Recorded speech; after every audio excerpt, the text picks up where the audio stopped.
माझ्या best फ्रेंडची bachelors party होती yacht वरती. I was almost ready but I was confused about my earrings. हा वाला घालू की तो वाला घालू, पण आय गेस मला असं बेटर वाटतं की हा वाला सूट होतो. स्पिन्स्टर्स नाही बॅचलरेट होतंय म्हणून राज सुद्धा जॉईन झाला. हिरो दिसतोय ना एकदम. Yacht was book for 4 PM to 6 PM. So sunglasses are on, nails are done and we are ready to go. So आमच्या ब्राईड टू बी शेरॉन आणि ग्रूम टू बी अक्षयला माहितच नव्हतं की त्यांच्या बॅचलरेट मध्ये कोण कोण इन्व्हायटेड आहे. So it was a surprise. या दोघांचे रिएक्शन वॉज बियॉन्ड वर्ड्स, कारण हे दोघं दुबईला राहतात आणि आम्ही खूप टायमानंतर भेटतोय.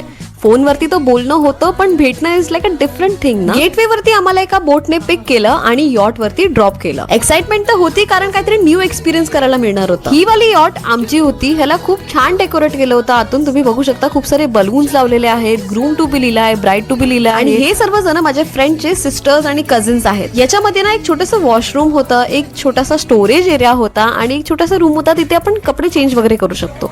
सो आम्ही फायनली फुल सेटअप केला होता. म्युझिक ऑन झालं, कपलने एंट्री केली आणि मग वाईन ओपन केली आणि त्यानंतर मग केक कटिंग सुद्धा. आम्ही डॉमिनोज मधून 2 लार्ज पिझ्झा ऑर्डर केले होते आणि ते पण खूप छान होते. खूप व्हेरायटी खायला मिळालं. तुम्ही बघू शकता याच्यामध्ये एक व्हेज आहे, एक नॉन व्हेज आहे आणि खूप व्हेरायटी आहे. मस्त खाना पिना होने के बाद now it was time to enjoy this sunset. Climate खूप प्लेझंट होतं. खरंच खूप छान फिलिंग येत होती. ऍक्च्युली आमचा असा एक्सपिरियन्स आहे की जेव्हा जेव्हा आम्ही कोणत्या बोटवरती ट्रॅव्हल करतो तेव्हा आम्हाला हेडेक होतं, मोशन सिकनेस होतं, पण इथे असं काहीच होत नव्हतं. Don't know why. All thanks to Shirley आणि सिमॉन. खूप छान सेटअप होता हा. खूप मस्त आयडिया होती ही आणि हा एक्सपिरियन्स पण खूप छान. आम्ही ते खरंच खूप मजा केली. It was really a good time with all of you guys. Thank you so much. आता 6 वाजले होते आणि आमचा टाइम अप झाला होता. So we had to go back. So thank you so much guys for watching. जर तुम्ही आपल्या मुंबईमध्ये यॉट एक्सपिरियन्स केला आहे तर मला नक्की कमेंट करून सांगा. मला नक्की तुमचे कमेंट्स वाचायला आवडतील. बाय. भेटूया नेक्स्ट व्लॉग मध्ये.